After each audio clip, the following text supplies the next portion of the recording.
What is up, guys? This is Amiibo UCG here, and I am coming to you to bring you the new series of our channel.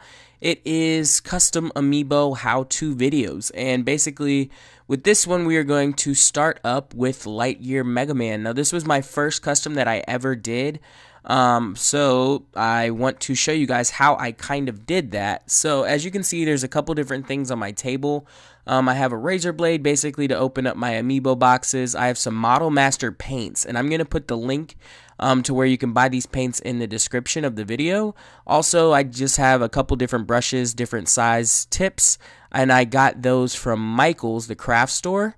So if you guys are interested in purchasing those, I'm sure you can go to basically any paint store or craft store, and you should be able to find these things.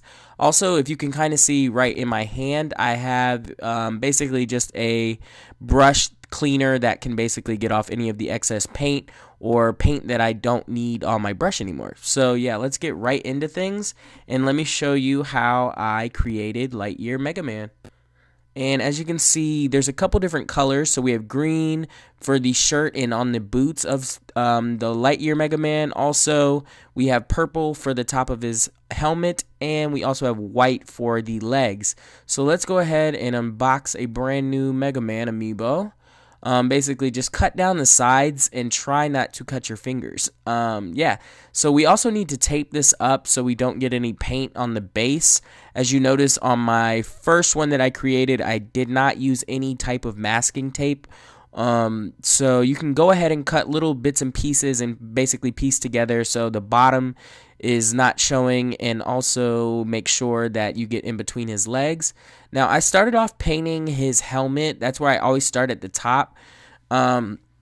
Basically, I would probably not suggest this if you're a beginner, but if you aren't, the only reason I say that is because you can get too much paint on his helmet and it can start to drip. So if you don't want to use too much paint, basically that's what I'm trying to get at. But I go ahead and use basically the medium sized brush, and I just lightly do a couple strokes across his helmet, and then go in with the finer size brush when I get near like any parts that are not supposed to be purple. So that's basically what you want to do throughout this whole process, is don't put too much paint onto your brush, because you can get excess paint all over places you're not supposed to. As you can see, I'm kind of pulling back his arm because it's really hard to get in certain positions, especially while trying to film it. It was really hard to basically be able to hold his arm back and paint and make sure you guys would be able to see. So other than that, we are going to get into another section of the helmet, which is when I had to open up the green paint and clean off my brush. So let's get into that.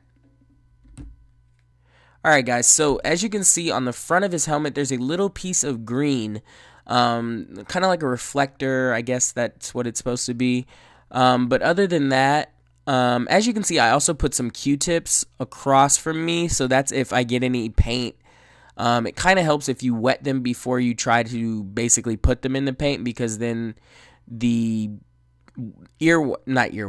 excuse me, the cotton can basically get stuck on the paint, and you don't want that. I also have a napkin that's a little bit wet, so I can get the excess paint off after I put it into my water jug. Also, make sure you're painting somewhere that's ventilated, so you're not just breathing in paint fumes. Other than that, you want to make sure you put the caps back on, because I'm outside, and basically if I don't, the paint can easily just dry back up. But I prefer painting outside only because it makes the amiibo dry faster. So yeah. Now I have a confession to make. So after I got this part of filming, my camera actually died, and I had finished completely with this amiibo by the time that I noticed that the camera was dead. So I'm going to create a part 2 to this video.